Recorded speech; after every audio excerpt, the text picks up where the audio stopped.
আজকে জ্যাকব মিল্টনের নাগরিক টিভিতে ১০০তম পর্ব প্রচারিত হবে। অভিনন্দন নাগরিক টিভি এবং জ্যাকব মিল্টনকে। আমি মাঝে মাঝে খুবই এনজয় করি জ্যাকব মিল্টনের টক শো।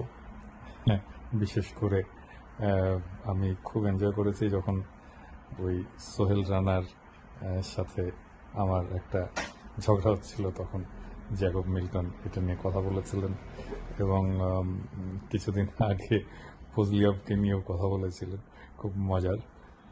তবে আমার এই সুযোগে আমি বলে রাখি জ্যাকবকে সিনিয়র হিসাবে যে আমরা যারা অ্যান্টি ফ্যাসিস্ট আন্দোলন করছি, একসাথে আছি, একসাথে কাজ করছি, আমাদের অনেকের মধ্যেই নানা ধরনের মতবিরোধ হয়, অনেকের মধ্যেই নানা ধরনের ঝগড়া হয়, মনোমালিন্য হয়। এগুলোকে যত কমিয়ে রাখা যায় সেটাই সবচেয়ে ভালো।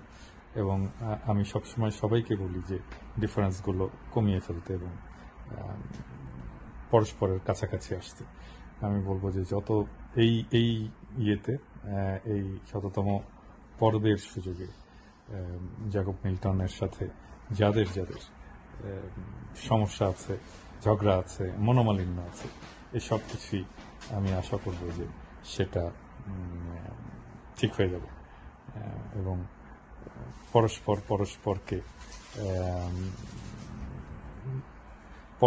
পরস্পরকে যেটাকে বলে দরকার হলে ক্ষমা করা, মেনে নেওয়া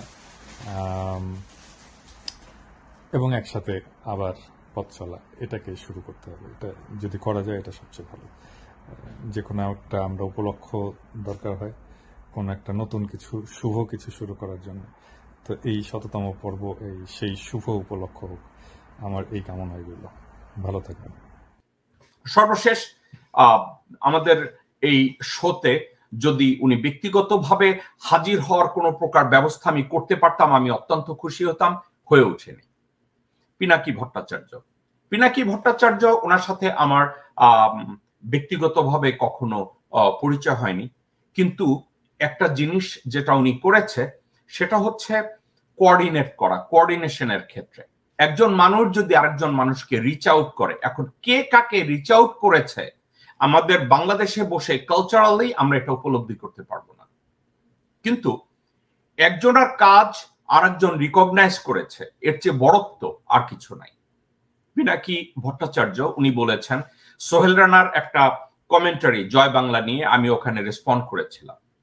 আমি দেখেছি ব্যক্তি হিসাবে পিনাকি ভট্টাচার্য যেসব কর্মকাণ্ড করছে, those work or act is nothing other than contribute to protect the sovereignty of Bangladesh, protect the existence of Bangladesh, protect the interest of 20 crore people in Bangladesh. যেখানে বিদেশে বসে লেখাপড়া করার পাশাপাশি পেশাগত কর্মের পাশাপাশি এতটা সময় দেশের জন্য যেই ব্যক্তি ব্যয় করে, তাকে যদি অনলাইনে বা ব্যক্তিগতভাবে কোথাও ছোট করা হয়, কে দাঁড়াবে আমি তা জানি না, কিন্তু জ্যাকব মিল্টন এবং নাগরিক টিভি যে দাঁড়াবে এতে কোনো সন্দেহ নেই। ১০০তম পর্বে পিনাকি ভট্টাচার্য যেই বক্তব্যটা দিয়েছে আমার জন্য এটা অনুপ্রেরণার, এবং ওনার কথাগুলো আমি মনে করি আমার মনে থাকবে উনি যে কথাগুলো বলেছে, কিন্তু একটা জায়গায় আমি ওনার এই ব্লেসিং হিসাবে নিয়ে আমি শুধু বলবো দর্শকবৃন্দ আপনাদেরকে বুঝাবো, উনি যে কথাটা বলেছে কনভেনশনাল ওয়েতে এর চেয়ে আর চিরন্তন সত্য কথা নাই। শত্রুতা শেষ করা উচিত। কোন শত্রুতা যারা মৃত্যুর আগের দিন পর্যন্ত টেনে নেয় তারা মানুষ না, তারা মানুষরূপী ইবলিস। নাজমুল সাকিবের মনে আছে, টিটু রহমানের মনে আছে, আমি নিজে এই শোতে টিটু রহমান এবং সাকিবকে অবাক করে দিয়ে আমি বলছিলাম, আসুন আমাদের ভিতরে দূরত্ব থাকার দরকার নেই। এবং সেটা হচ্ছে নির্বাচনের ঠিক 2 সপ্তাহ আগে, মানে ডামি নির্বাচনের 2 সপ্তাহ আগে আপনি ঐক্যের ডাক দিয়েছিলেন, যেটাকে তারা আপনার দুর্বলতা মনে করেছে।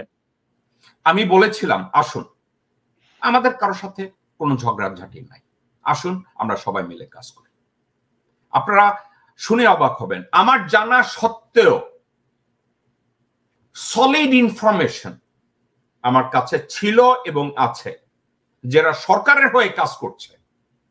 তারপরেও আমি বলছি, ডু ইউ নো হোয়াট, মানুষের ভুল ত্রুটি থাকে, কে কোথায় ব্যাক করে।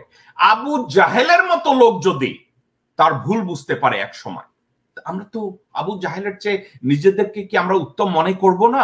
আবু জাহেল আমাদের রাসূলের সাথে, আমাদের ধর্মের সাথে যা করেছে, উপলব্ধি। তো নাজমুস সাকিব এবং টিটু রহমান, আমি এবং আমার বন্যীরা, এই তিনজনকে অবাক করে দিয়ে আমি বললাম নির্বাচনের আগে যে আসুন আমরা সবাই মিলে কাজ করি।